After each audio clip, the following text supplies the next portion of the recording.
Twilight in the Mountains has this way of making you think you found the very edge of the world.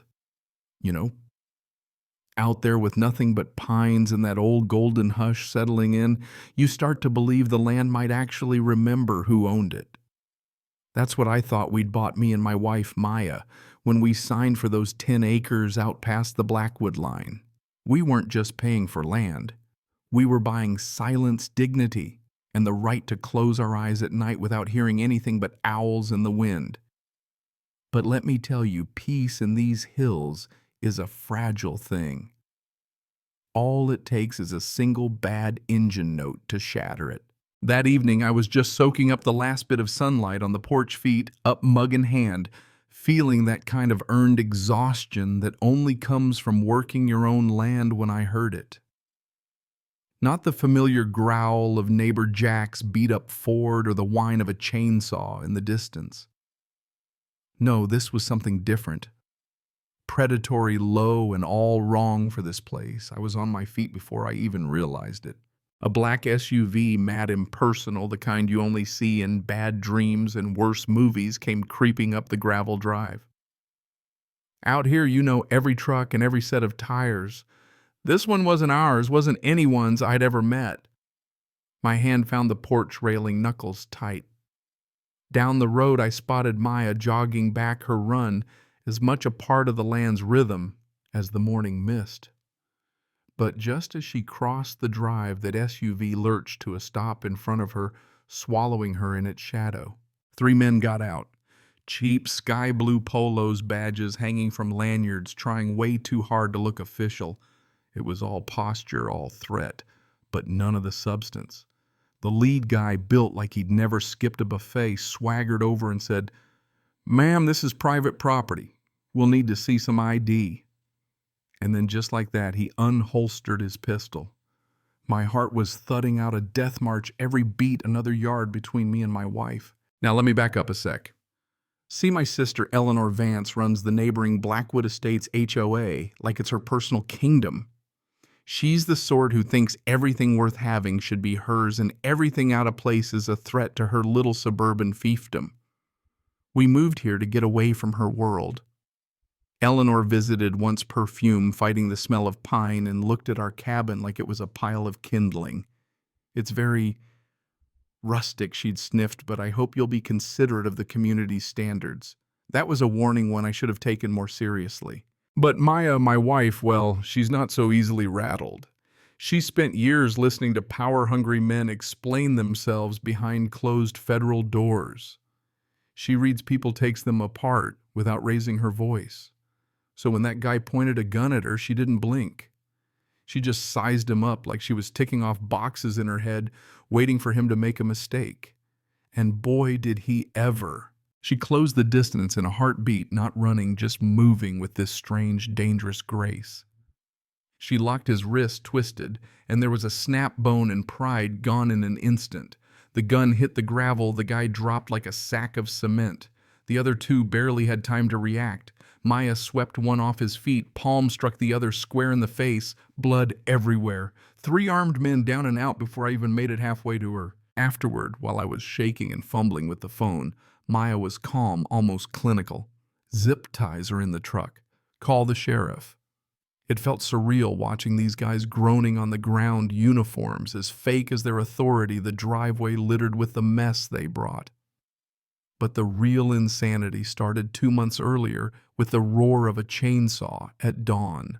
That morning I'd walked out with my coffee, expecting silence, and found an HOA landscaping crew cutting down the biggest oak tree on our property, at least 10 feet on our side of the line.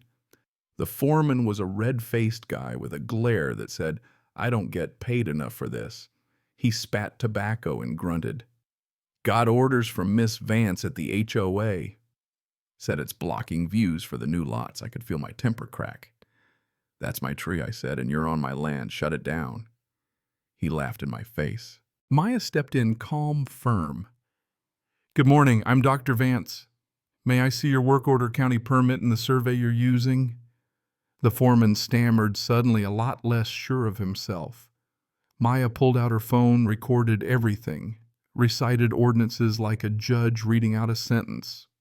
The crew packed up 5 minutes later, By noon, the county had fined Oak Creek Landscaping 20 grand, and Eleanor called me furious, humiliated, betrayed, blaming my wife for escalating things.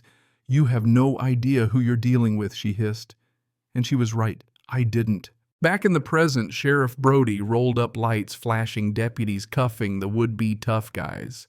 Brody, a good man, just shook his head, muttering about city problems invading his county. But as they were hauling off the ringleader, I noticed a strange tattoo on his wrist, a mountain over some lines. Later, when I mentioned it to Maya, she went pale. "That's not a gang mark. That's the logo for Giyuk Development," she said, and the look in her eyes chilled me to the bone.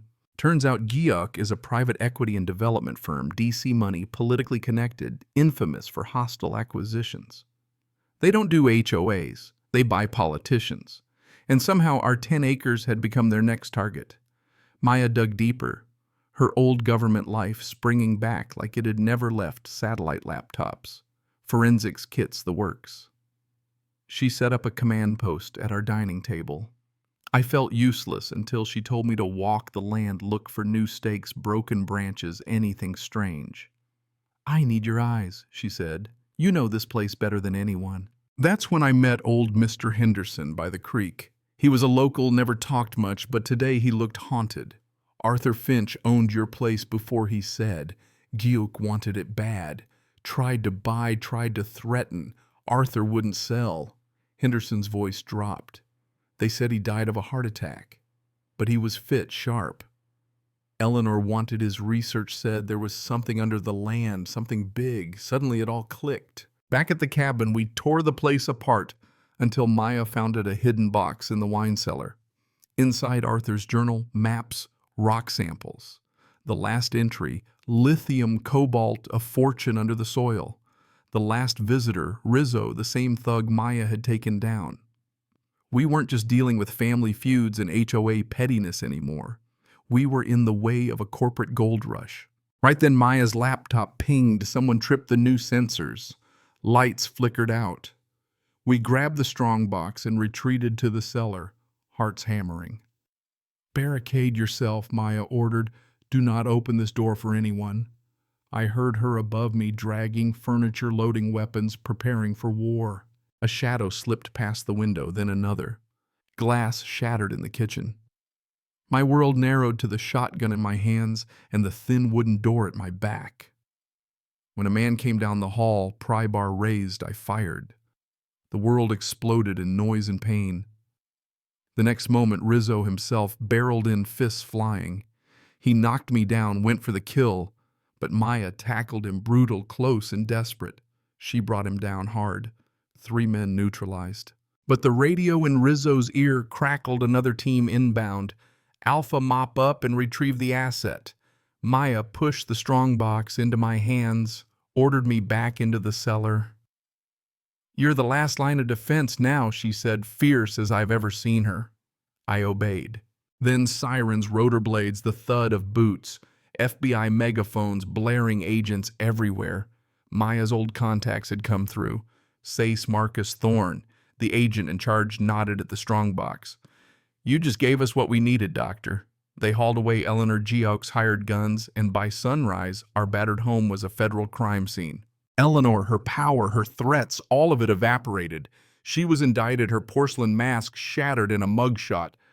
GOC's CEO resigned in disgrace. The fortune in rare earth minerals was now a curse I wouldn't wish on anyone. So with a lawyer as witness, we put the land and the rights into a trust named for Arthur Finch. His wild acres would stay wild. Life here isn't the same. There are scars, visible and otherwise, but they're reminders not of fear, but of what we refuse to lose. Some nights Maya and I sit out on the porch and watch the sun slip behind the ridge hand in hand, knowing we've earned every bit of peace this place can give. But I know this fight isn't really over. Justice community, what's right and wrong? It's never as simple as a single night or a single battle. So what would you have done when the world draws a line across your home? How far do you go to hold it? I'd love to hear what you think about justice, about power, about what home really means. Let's get the conversation started.